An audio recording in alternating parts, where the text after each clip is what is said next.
যোৱা কেইবাদিন ধৰি নেৰানেপেৰা বৰষুণ আৰু এই বৰষুণৰ ফলত দেখা গৈছে যে ৰাজ্যৰ বিভিন্ন প্ৰান্তৰ লগতে হাইলাকান্দি জিলাতো বানৰ বিভীষিকা দেখিবলৈ পোৱা গৈছে। আৰু মই বৰ্তমান উপস্থিত হৈছোঁ হাইলাকান্দি জিলাৰ লক্ষীনগৰ আৰক্ষী চকীত। আৰু এই আৰক্ষী চকীখন বৰ্তমান এই পানীৰ তলত দেখিবলৈ পোৱা গৈছে। ভিডিঅ' জাৰ্নালিষ্টক কিছু অনুৰোধ কৰিম যে ইয়াৰ সামগ্ৰিক কিছু দৃশ্য দেখুৱাৰ কাৰণে। এই যিখন আৰক্ষী চকী এইখন হৈছে লক্ষীনগৰ আৰক্ষী চকী। আৰু এই লক্ষীনগৰ আৰক্ষী চকীখন বৰ্তমানে পানীৰ তলত দেখিবলৈ পোৱা গৈছে। ইয়াত যি পাহাৰ আছে এই পাহাৰৰ পৰা নামি অহা পানীয়ে বৰ্তমান ইয়াৰ অঞ্চলৰ বিভিন্ন ঠাইত কিন্তু পানীয়ে বুৰ পেলাইছে। লগতে এই যি গড়কাপ্তানি পথ আছে এই গড়কাপ্তানি পথখনো বৰ্তমান এক প্ৰকাৰ যোগাযোগ বিচ্ছিন্ন হৈ গৈছে। শ্ৰীভূমি জিলাৰ লগত শ্ৰীভূমি জিলাৰ ৰামকৃষ্ণ নগৰৰ লগত একমাত্ৰ যোগাযোগৰ পথ হৈছে এই লক্ষীনগৰ আইনাখাল এই গড়কাপ্তানি পথটো। আৰু বৰ্তমানে কিন্তু যোগাযোগ বিচ্ছিন্ন হৈ পৰিছে। আৰু ইয়াৰ এই যি আৰক্ষী চকীখন আছে আৰক্ষী চকীখনো বৰ্তমানে পানীৰ তলত থকাৰ বাবে দেখা গৈছে যে বিভিন্ন সমস্যাৰ সন্মুখীন হৈছে আৰক্ষীসকল। কিয়নো এই যি বানৰ সময়ত আৰক্ষীসকলৰ বিভিন্ন কাম কাজত তেওঁলোকে কাম কাজ থাকে, কিন্তু এই আৰক্ষী চকীখন বুৰ যোৱাৰ ফলত তেওঁলোকে এটা স্কুলত আশ্ৰয় লৈছে। আমাৰ লগত ইয়াৰ এজন আৰক্ষী কৰ্মী আছে, আমি তেওঁৰ লগত জানিব বিচাৰিম। কি ক'ব দাদা, এই আপোনালোকৰ আৰক্ষী চকীখন বুৰ পেলাইছে? হয়, এটা কালকে রাত্রে এই বৃষ্টিটা অতিরিক্ত জোর করছে, জোর করে এত পুরা মাত্র জলটা একদম পুরা বাড়ছে, বাড়িয়ে আর একদম আপনার এখানের মানে থাকার মতো কোনো ব্যবস্থা নেই। এরপরে আমরা সারে করলা গেটে সব কিছু একটা করছেন, সব রাত্রেও করছেন, সব কিছু জোগাড় করো, এটা বেডিং উডিংগুলো করে রাখো, আজকের দিন কষ্ট করো, কষ্ট করি তুমি ইটা নিয়ে করো, ব্যবস্থা করে রাখো। আর আমি এখন তো গাড়ি পাইতাম না, গাড়ি একটা পাইলে আছে, রাত্রেও আমরা যে কোনো মুহূর্তে নিয়ে আমি তোমার একটা ফাইট লাগাই।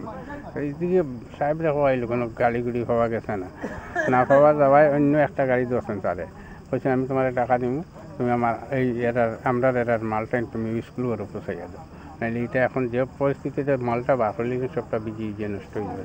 নষ্ট না করে এই ড্রাইভারটাও আই গেছে, আবার পরে সব মালটাই ইয়ে করি না স্কুলের সারে লইয়া গেছেন, তাই লগে নিজে যত ডকুমেন্ট যেটা আছে নথিপত্র যেগুলো আছে সব কিছু স্কুলে লইয়া জলে কিছু এইটা টুকটাক নষ্ট হয়েছে, নাহলে বাদ বাকি সব ঠিক বাঁচানো গেছে, ডায়েরি সব কিছু বাঁচাইয়া রাখছেন।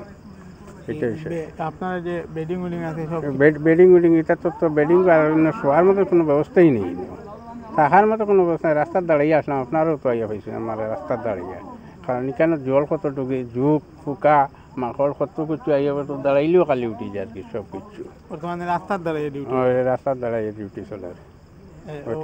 আপনারা এখন কোন জায়গায়?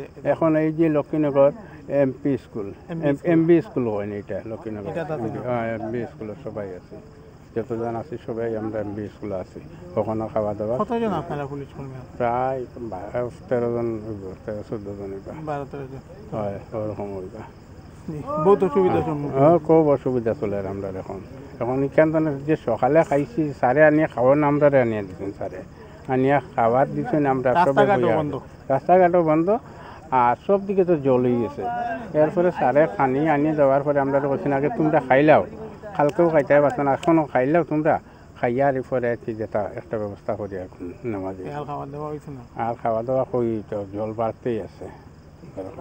হয়, ধন্যবাদ জানাইছোঁ। এয়া আছিল ইয়াৰে লক্ষ্মীনগৰ আৰক্ষী চকীৰ এজন আৰক্ষী। আৰু তেওঁ জনোৱা মতে যি তেওঁলোকে এই ৰাতিপুৱাৰ পৰা কিন্তু একো খোৱা নাই, তেওঁলোকে ইয়াতে এই পথতে থিয় হৈ পেলাই তেওঁলোকে ডিউটি কৰি আছে ৰাতিপুৱাৰ পৰা। আৰু এই অলপ পিছত কিন্তু পানী বাঢ়ি আছে এই যি লক্ষ্মীনগৰ আৰক্ষী চকীৰ লগতে আইনাখালৰ বিভিন্ন গাঁৱত দেখা গৈছে এই পানী বাঢ়ি আছে। আৰু যাৰ ফলত এই আইনাখালৰ ৰাইজসকল কিন্তু বহু অসুবিধাৰ সন্মুখীন হৈছে।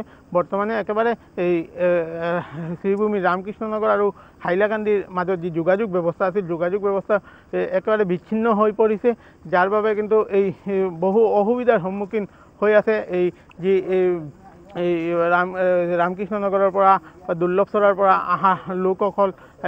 এতিয়া ঘৰত যাবলৈও বহুত সমস্যা হৈছে, কিয়নো পথ একেবাৰে বন্ধ হৈ পৰিছে। আৰু এই লক্ষ্মীনগৰ এই আৰক্ষী চকীৰ এই যিসকল আৰক্ষী আছিলে তেওঁলোকে বৰ্তমান ইয়াৰে এটা চৰকাৰী বিদ্যালয়ত আশ্ৰয় লৈছে আৰু এই বিদ্যালয়ৰ পৰাও তেওঁলোকে কাম কাজ চলাই আছে।